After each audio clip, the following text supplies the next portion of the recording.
Welcome to Global Perspectives. How does one transform the world? Ambassador Carol Moseley Braun has the answers. Global Perspectives with Pulitzer Prize-winning commentator John Bercia. Welcome to the show, Ambassador Braun. Thank you so much. I'm delighted to be with you. Could you take us back to the time when you were young and give us just a glimpse into what life was like then and how it may have shaped your decisions to become eventually a senator, an ambassador, an entrepreneur, an advisor, and so many capacities. So I can leave out the part about the dinosaurs. Well, yeah. But I'm delighted to be here. This has been a great day, and I really appreciate the love and the affection that everybody's shown me today. So I'm happy to be here in Florida and happy to do this program with you. Back to my childhood, I'm a native-born Chicagoan from the South Side. I was raised in a very eclectic family. My mother's people are from Alabama. My father's people are from Louisiana.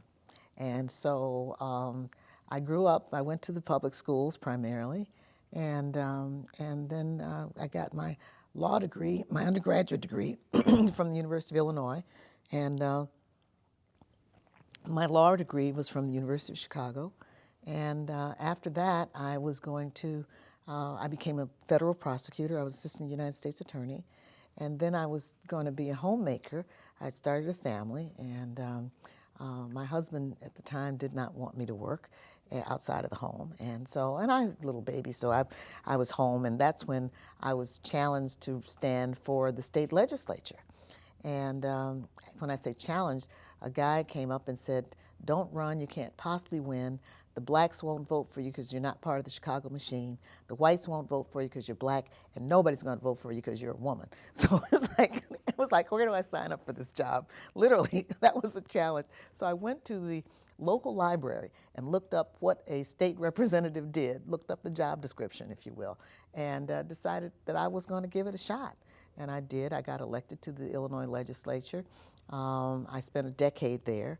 I became the late Mayor Harold Washington's floor leader while I was there. And so I moved into leadership. I had been a civil rights activist from the time I was a teenager, actually.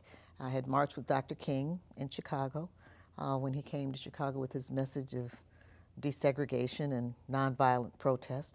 And so I went from that and to the U.S. Attorney's Office, and then ran for the state legislature, got elected, Mayor Washington wound up keeping me from going back into the private sector because I was going to leave and just go practice law. And he said, "Oh, I'd like you to stand for countywide office." We had never had a woman or a black person run for or get elected countywide before. And so I was elected Recorder of Deeds of Cook County. And then I served there for 4 years. And that's when the Supreme Court, the first President Bush, nominated Clarence Thomas to succeed Thurgood Marshall. And I was a great fan of Thurgood Marshall's, as you can imagine, having come through the civil rights movement. And so I was then being challenged by some of the women in the community to take on our incumbent Democratic senator.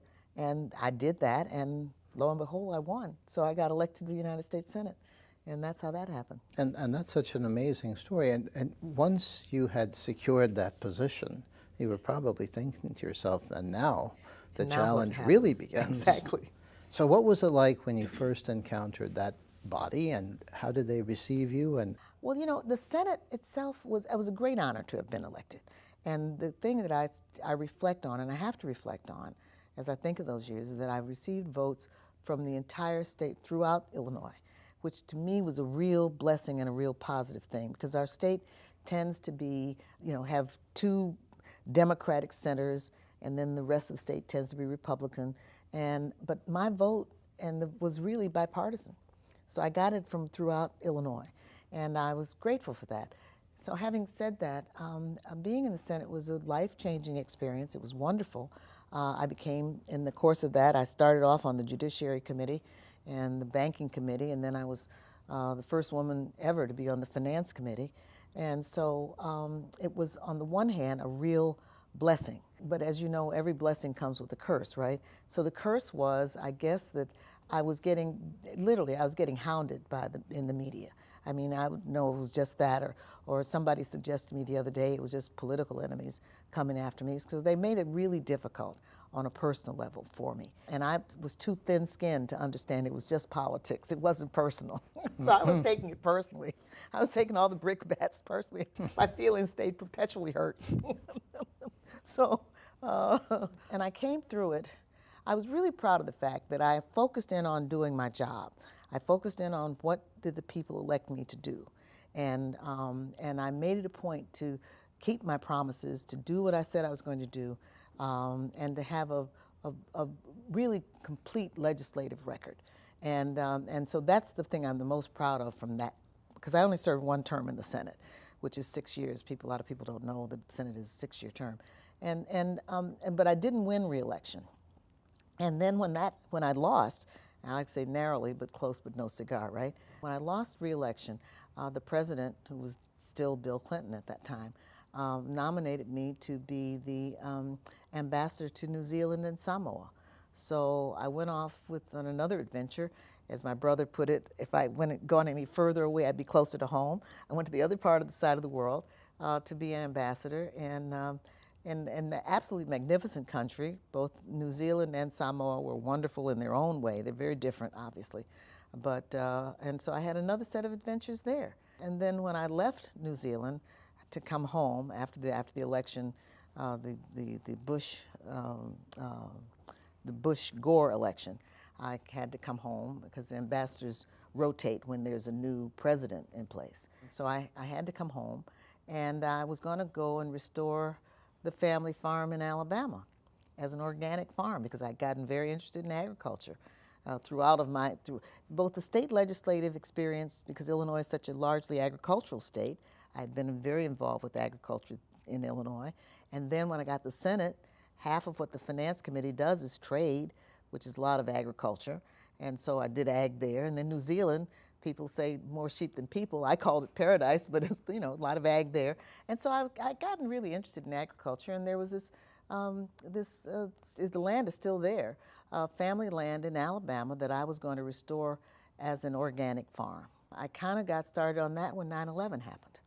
And of course, like everybody else, that terrorism, that horrible event, sent me back to, I wanted to be with my family. My whole family was in Chicago. So I came back home to Chicago, and that's how it was. I wound up starting an organic company from scratch. And I would love to talk about that a little bit further in the conversation, but there's so many questions that come up as you're talking about things. And as you transitioned from the Senate to your ambassadorial position, obviously there were divisions in the country at that time, but your support for the appointment as ambassador was pretty substantial. It was pretty amazing, It was 98 to 2. Okay, well that isn't what typically happens. No.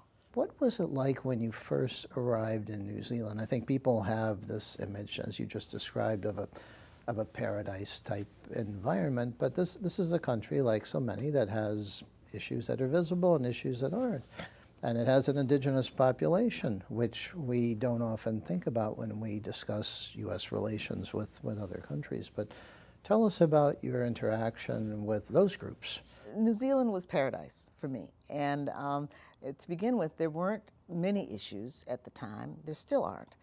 The one little tiny, quote, bit of unfinished business, which is the whole nuclear issue, because they don't allow nuclear anything.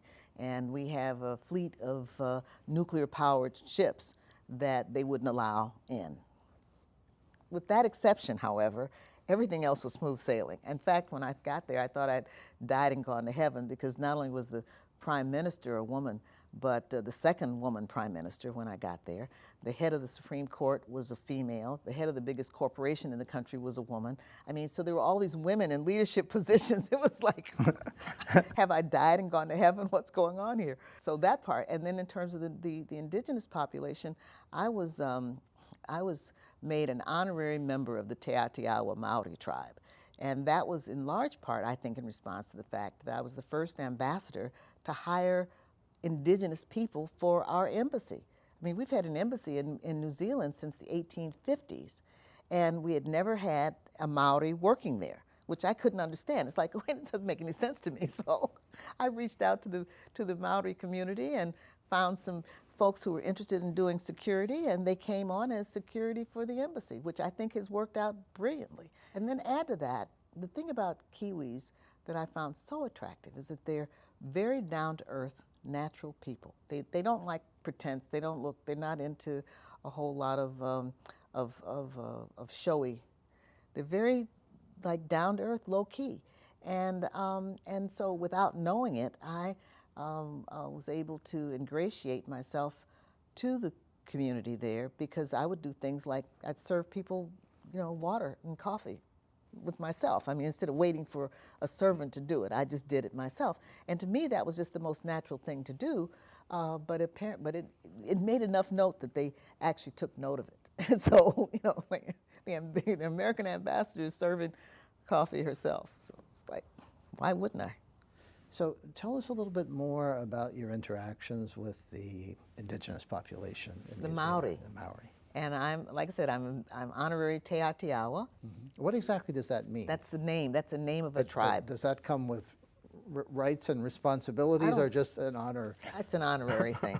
So but I was really honored. I am still really honored of my Te Atiawa affiliation. And there were tribes all over the country. And, New Zealand is two islands. And the northern tribes, the North Island, actually had more of the tribes than the South Island did. Te Atiawa was a North Island tribe.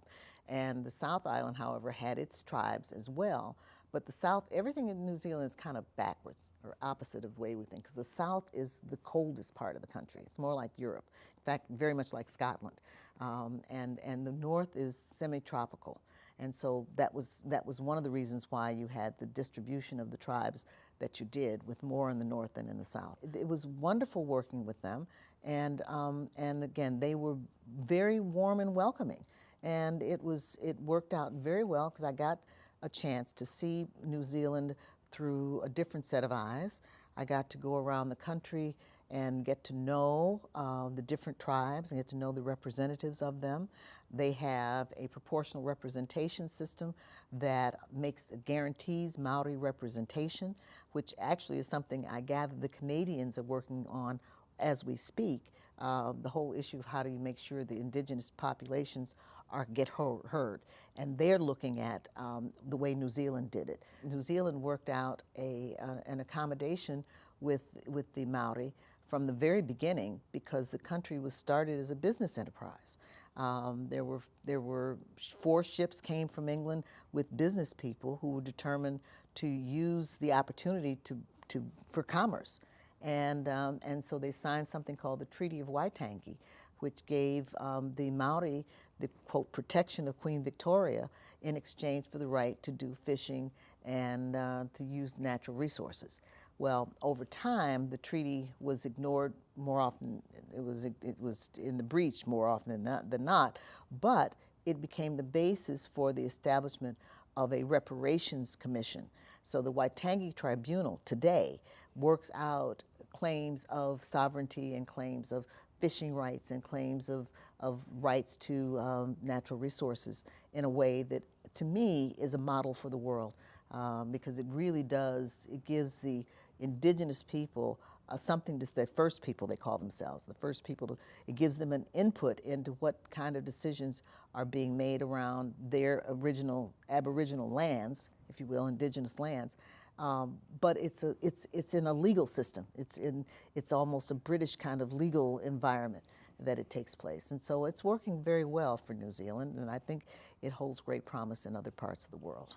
But what are some of the areas that example, that lesson could be applied to in the United States? We're going through a very, very complicated period in our evolution, and I'm convinced, because I've seen this happen many times in the past, that we do have to periodically review where we are and what we're going, remember our foundations and why we're here, and then we move forward. But what are some of the lessons that could be applied here? And then I'd like to talk to you about your thoughts regarding where we are in America and how we move forward. Well, thank you for the question. I think that that there are some lessons. Obviously, we can learn.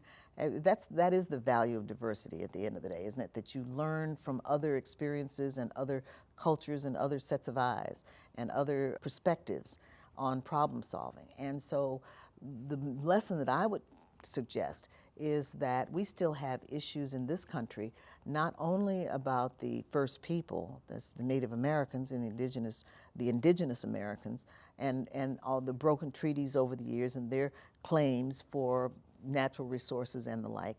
We got those issues, and the Bureau of Indian Affairs does a good job in working on trying to work through those kinds of things. But at the same time, I don't think there has ever been a sense of a legal resolution of those issues of how the first people get treated. Add to that the whole issue of slavery and the contributions of Black Americans to building this country. We're just now beginning to have a conversation about race that takes into account not just slavery, but the Jim Crow, which was just as insidious in many ways, that lasted for, 100 years after the official end of slavery. And so I think that to the extent that we can take lessons from the way that New Zealand has dealt with those issues in terms of their reparations and reconciliation conversation. Even the South Africans have truth and reconciliation as a format for dealing with those issues. And I think we can take a page from some of that, learn from some of that, and that can show us the way forward as we begin to try to reconcile our history here in the United States.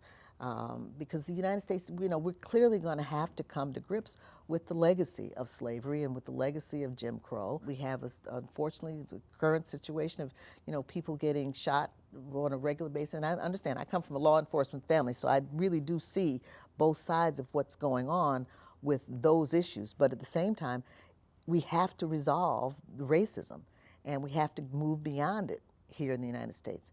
And I think the people want to move beyond it. If you were in charge, I'd love to ask this question, but just for maybe a year, because a lot of times people say, oh, well, I need to be in charge, but for a decade.